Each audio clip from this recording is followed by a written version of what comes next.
Hey everybody, Jamie here, Enigmatic Nomadics. I'm out here in West Yellowstone right now, just kind of hanging out for the eclipse in a very short time. And I met a new friend, Nick, who lives in a van that is made by Winnebago.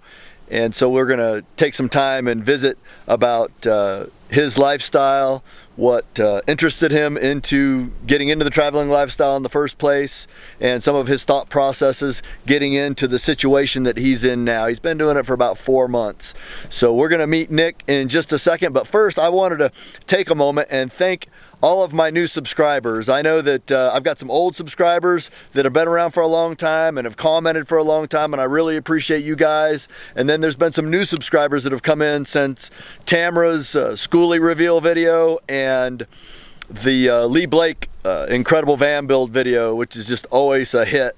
And so I wanted to thank you guys, and if you're watching this and you haven't subscribed yet, I would like to ask you to go ahead and do so. If you would, go down and click the subscribe button, and then a little bell will come out. Click on that so you'll get alerts as new videos come up, and that really helps me to grow my channel. So with that, let's go ahead and meet Nick. What's happening, man? Hey. Hello YouTube, my name's Nick, aka the Black Pearl Travato. Let me show that on the, you've got the little, I don't know how well it's showing up here, but you've got a little ship and the Black Pearl. So you've decided that you're gonna name this the Black Pearl. What was the thought process behind that? So before I even got the vehicle, I thought about it, and I'm like, you know, what am I gonna call this thing? Why even give it a name? And I was like, well, you know, it just came to me, oh, let's call it the Black Pearl. It's a pirate ship, you know. I can put a flag on the back and just sail the asphalt seas. Right on. Have fun with it. So you've been doing this about 4 months? Yeah, I bought this on April 13th down in Tampa, and been on the road ever since. Loving every minute of it. What was the thought process that kind of got you going in the direction of perhaps choosing a traveling lifestyle? So you don't have a house or anything? No, this is it. Okay. So prior to this, I had a toy hauler, truck, a couple motorcycles, and that's how I was living for a few years. And I just could not travel and explore the way I wanted to, because it was too much of a hassle to haul all this stuff around, getting 8 miles a gallon. This gets about 20 miles a gallon, and I can just go. So I sold all that, and I've been in this ever since.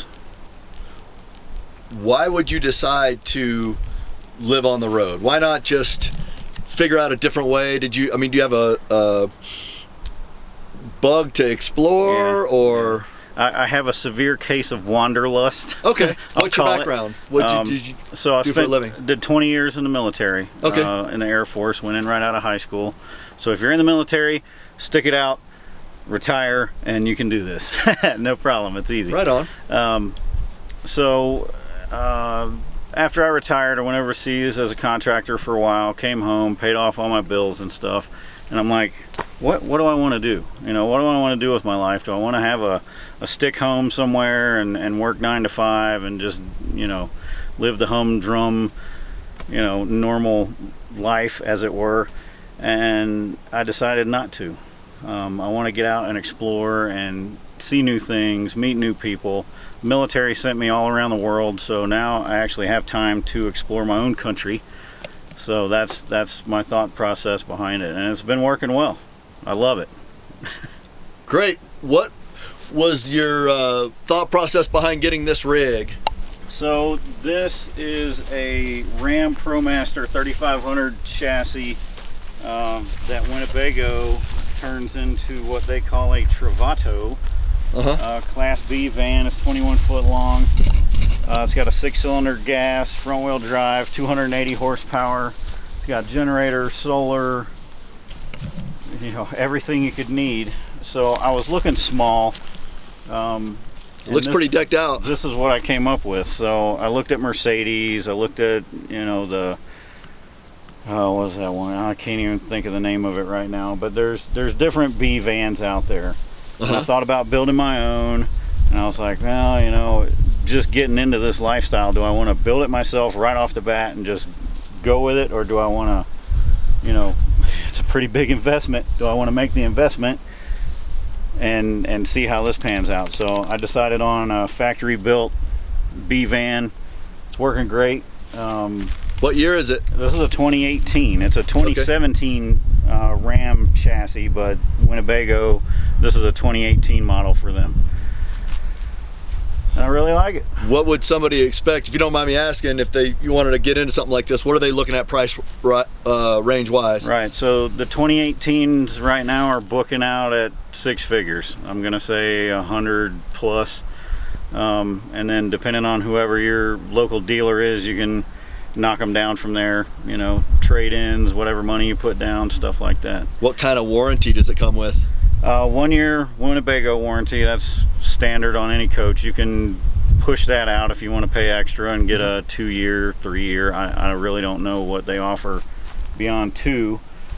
And then on the chassis, it's a standard Ram 3 year, 36,000, something like that. I'm guessing. Right. But and right now, in fact, I'm having some generator issues, and I may be leaving out of here tomorrow to head north and get that worked on. Okay, but it's going to be under warranty. Oh yeah. So you've got that going for you, and this is front wheel drive. Yep, front wheel drive. What size engine? It's a V6. Like I said, it gets about 20 miles per gallon on the highway. Up here in the mountains, I'm getting around 15. So I mean, it's great for the pocketbook as far as keeping fuel in it and traveling and such. So why don't we go inside and sit down, and I'll just ask you, pick your brain about some of the things that folks might be watching this and wondering, that are considering going into this lifestyle. Sure. Can I sit here at this? Yeah, you can sit there. Okay. That's the little desk area, and I built this table, so. Oh, nice. Yeah. You've decided to strike out and live on the road. Folks might be watching this and wondering, what do you do about your mail that used to come to pay your bills and stuff? Right. How do you address that? All the bills that I have are online. I pay them all through web pay through my bank. So any mail I have that's sent via USPS is usually junk mail. I have it going to a friend's house down in Florida. As far as ordering packages and stuff from Amazon, they have the Amazon lockers, or sometimes you can find places in town to have mail sent to receive personal items and such. So far, it hasn't been any kind of a problem. No problem at all. Okay, what do you do for internet? Internet's usually a challenge, but here, for example, we get pretty good signal. So I have Verizon on my iPhone with unlimited data plan, and I usually use this as a hotspot, link my computer to that, and that's my internet. There are I'm gonna call them range extenders for cell phones, basically, that people are putting in their vans and such. A good example is the WeBoost 4GX. I installed one of those in a friend of mine's van, and it works really well. Antenna goes on the roof, internal antenna, and as long as you're within 3 feet of that, you get a real good signal. How about medical issues? Do you have any kind of concerns about, somebody might be watching this and they say, well, my doctor lives in my hometown, and if I leave my doctor, I won't be able to get my checkups and get my medicine adjustments and things like that. Is that something that applies to you, or that you can speak about? That really doesn't apply to me. I use the VA for medical care, which, it's in every state. It's in every state. I won't comment on the quality of their health care, but for those of us that have VA, you know exactly what I'm talking about. So that's what I have to deal with. Try to keep yourself in good health the best you can. Have you noticed any change in your health? Do you get out and take more walks, or has your diet changed? Yeah. What would you say about that? Definitely. I mean, I can look at myself in the mirror, and I know, the camera adds 10 pounds, so I probably look like I haven't lost any weight, but I have. Okay. I can at least 10 pounds within the last few months, just from getting outside. I mean, when you live in something this small, you're kind of forced to be outside and to be more active, and I need that. Well, I noticed you have a cooktop and a microwave and a refrigerator for perishables. Has your diet changed since you struck out on the road? Not in a large way, but yes. I eat more fresh fruit, vegetables. I cook a lot. I eat out maybe twice a month. So I'm not eating as much junk food as I used to. Okay.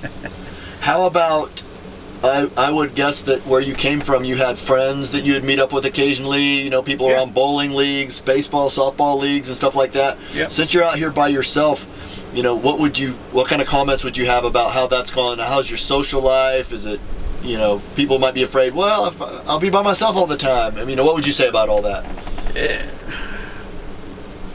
Personal time is good. You need personal time where you can reflect on, you know, things you've done in the past, things you want to do in the future. If you're always engaged with people all day, every day, you kind of get lost. You get lost in the sauce, as the saying goes. So, you know, you keep up with friends and family on social media. You can actually go and see friends and family whenever you want because you're mobile.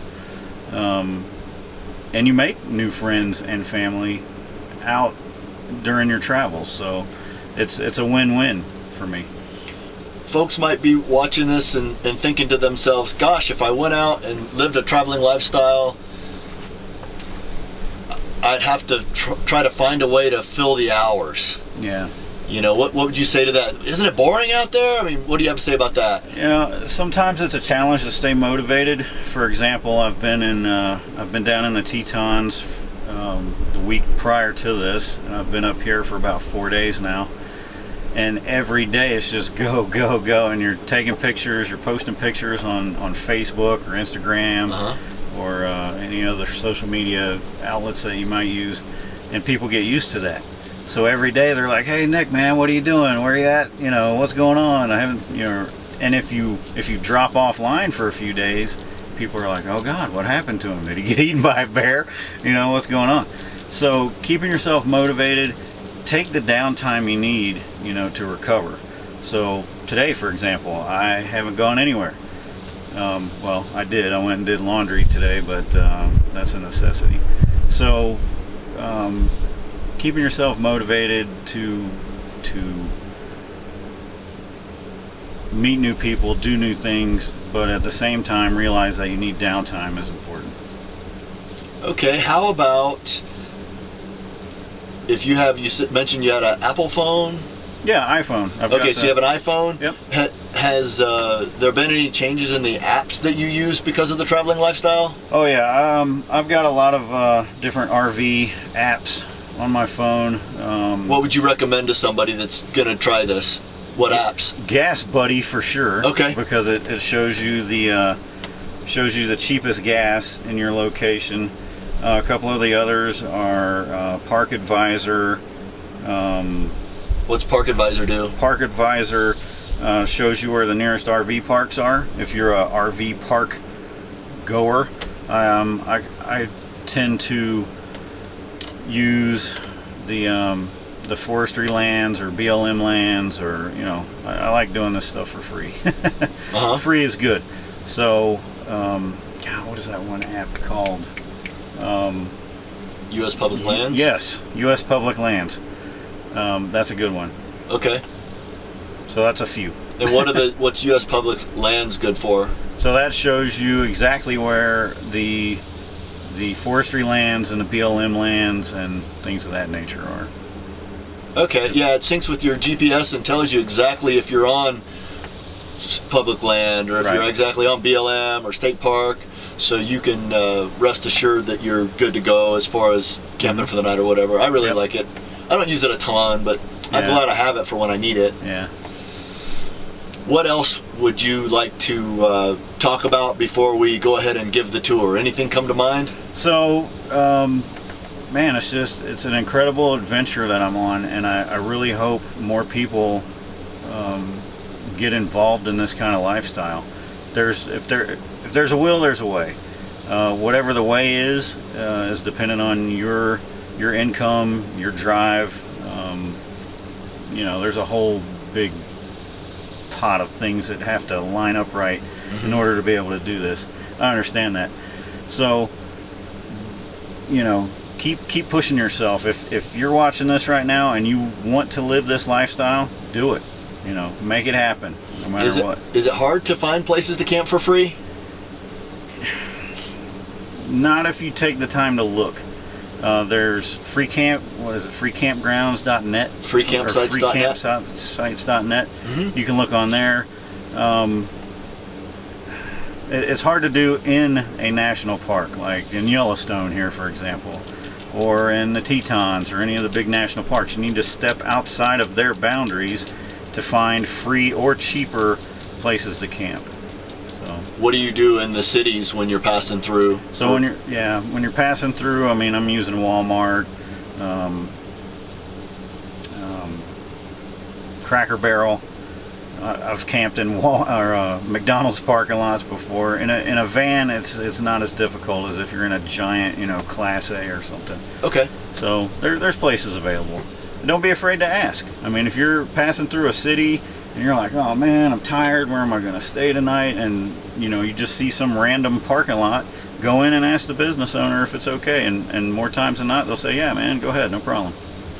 What would you tell folks watching this that they should probably want to be able to have financially on hand per month to be able to pull this off reasonably comfortably? Like, is there a range? I haven't determined that yet, because I have my income every month is coming in, and I'm living within that range.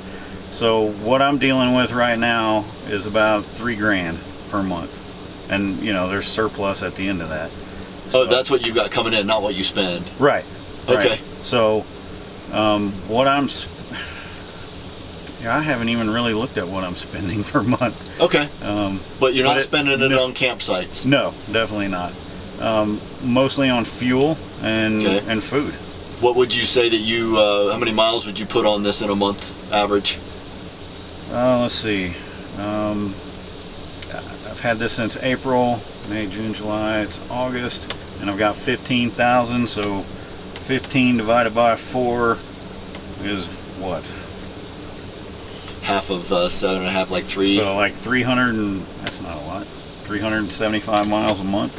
That's not a lot. That's about a tank of gas. Yeah, that can't be right. Let me try that again. Well, that's actually kind of close to what I put on. I'll be someplace for, you know, in an area for a month or 6 weeks, and then I'll drive 350 miles and start all over again. So that's kind of realistic for me, but some people, everybody's different. You know, some people like to zip around. I'm not a big zip arounder. I kind of zip around, and then I'm like, okay, I gotta slow down for a minute. You know, checking the old bank account, and I'm like, ooh, you know, I gotta stop for a week or two, and you know, wait. Wait until payday comes around. But it's a high quality problem, though, isn't it? It is. It's a balance. I mean, you have to, and that's with anything really. You have to live within your budget constraints or this. If you go on either side, you know, you're in trouble. So, any specific hobbies that you have that you like to enjoy out here? I ride my mountain bike, so I'm out hiking, mountain biking. I do a lot of photography, and everyone's always asking me, "Oh man, your photos are gorgeous. What kind of camera setup are you using?" This is my camera. They make a really good camera these days, don't they? iPhone 7, this is the standard. This isn't even the big one that has the dual lens thing, whatever that is going on. But there's all kinds of apps with filters, and you know, you can do photo editing. I try not to enhance them that much because I want to keep the realism. Right. But some photos, like down in the Tetons, for example, was really smoky and foggy, and you couldn't really see the mountains that much, so you want to clear all that stuff up to make good quality stuff. Outstanding. Why don't we take a look around and see what Winnebago has going for 2018? Sure. So this is it. What you're seeing is the inside of the K model Winnebago Travato. So it's got 2 single beds. I use one as a bed, one as a couch that I'm sitting on right now. You want to start at the front? Oh, sure. So, starting at the front.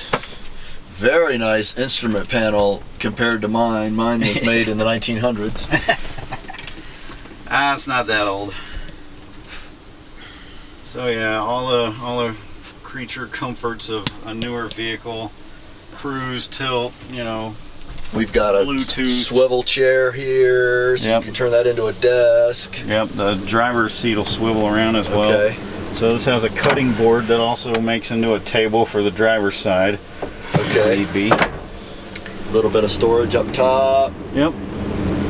Storage here. I like this new feel. It's almost like a Euro design. Yeah, it's the slick finish. They have a subdued version of this where it's not all shiny, but it's almost like a yacht. Yeah, exactly. I like it. So I'm gonna back up and get more into the shot here. Okay. We have storage on both sides up above. What is that? A 13,000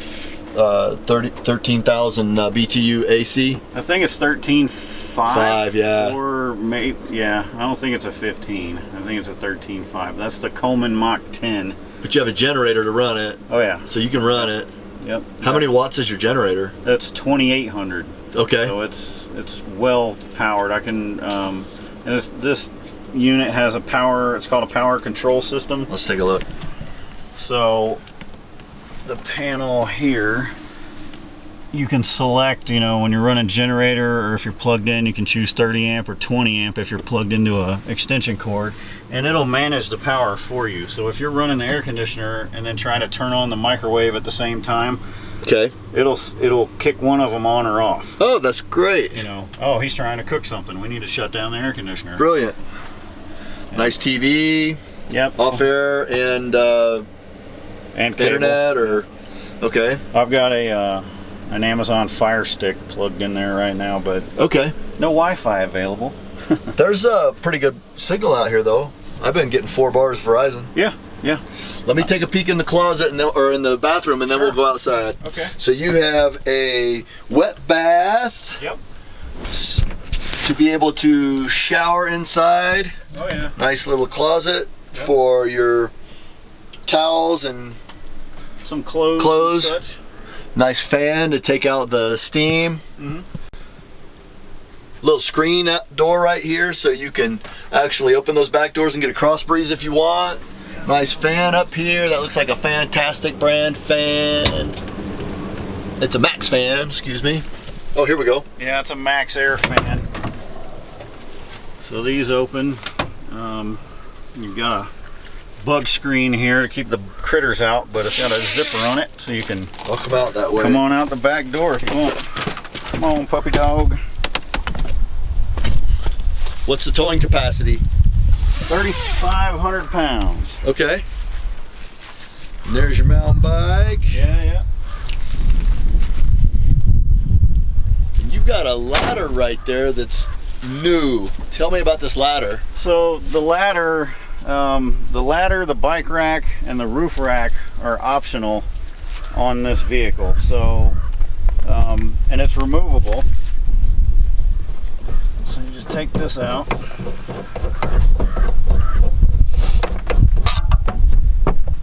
And it'll come off, and then see it's got these hooks on the top, so you can bring it down the side,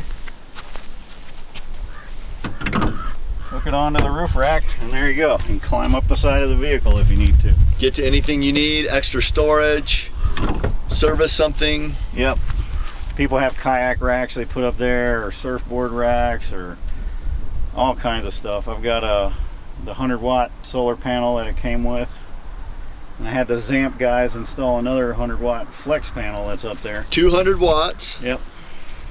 Also, tell me about your refrigerator. There was something interesting about your refrigerator that I wanted to make sure folks know about. Right. So in the K model, it has a compressor-driven 12-volt refrigerator. So it's running right now, just sitting here. It's always on. In the G model, it still has the it's a gas refrigerator. I forgot what they call that.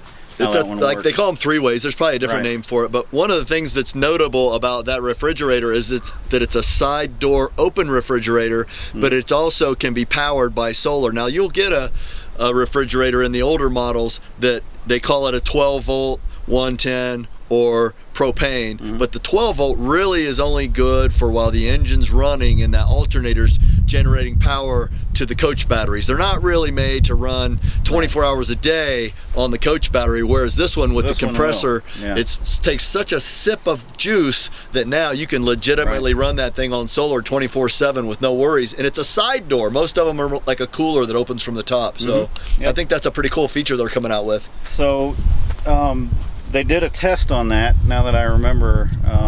Lixton RV in Iowa, where these things are built, they're like 1 hour away from Winnebago.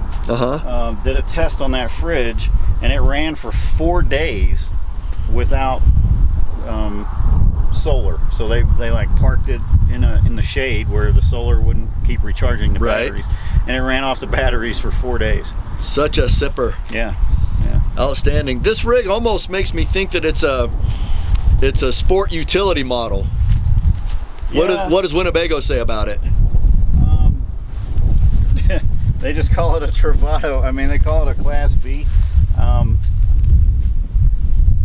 don't know the true definition of a sport utility. Right. But it's what it feels like. It handles like a dream. I mean, it drives like a car.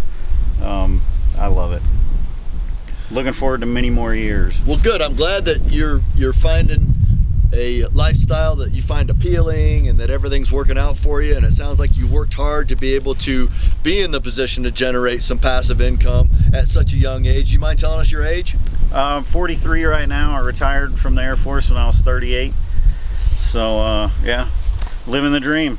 My family's like, yeah man, go out and do it now while you're young, you know, while you have your health. Get out and travel, see the world, see the country, you know, do everything you want to do. Great advice. Yeah. What would you like to tell folks that might be watching this as far as a way that they can continue to follow you after they come to the end of this video? If they want to keep up with your travels, do you have any kind of a Facebook presence or a website or anything? I've got a pretty big Facebook presence actually. So just look me up on Facebook, Black Pearl Travato.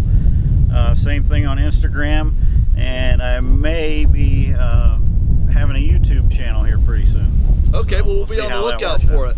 I'll put that link in the notes for the Facebook, and thank you very much for visiting with us. Yeah. And giving us a tour. Sure, it's been great talking to you. We'll see you guys later. Thank you. All right, man. Thanks a lot, Nick. See ya.